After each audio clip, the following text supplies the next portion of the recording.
Palestinians start lighting up, and it's first dozens, then hundreds, and as many as more than 2,000 Palestinians were killed while waiting or seeking aid during this period. Palestinians are a steadfast people, and we've seen repeatedly that they have really tried to never leave, even if all that's there anymore is rubble.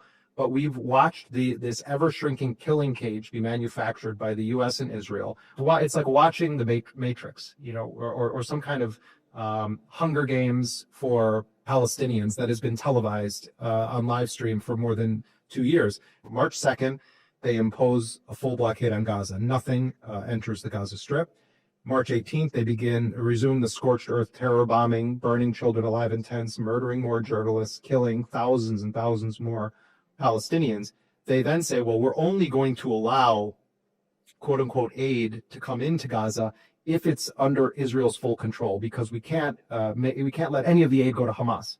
Now, David Satterfield, who was the person from the Biden administration in charge of dealing with humanitarian aid, after leaving office, said that he never saw any evidence that Hamas had taken any significant quantity of aid. Facts don't matter in this equation, but they concocted this idea to have a private company that they, again, call Gaza Humanitarian Foundation.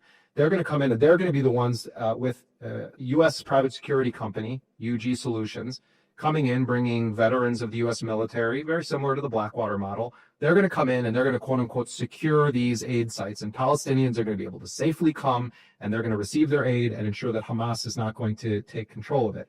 The only real evidence of any looting that exists are from Palestinian gangs linked to the Israeli government. But, it's sick that they called it the Gaza Humanitarian Foundation, but it just shows you how effective UNRWA had been, because when the GHF comes in and it sets up its operations, first of all, it was totally chaotic. They had concertina wire, looked like concentration camp type infrastructure built up.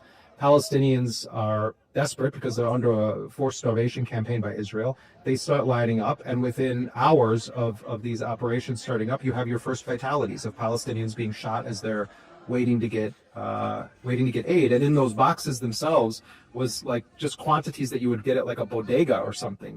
These weren't life essentials. It didn't include anything to address the fact that women were facing a crisis where they couldn't breastfeed anymore because of the severe levels of malnutrition.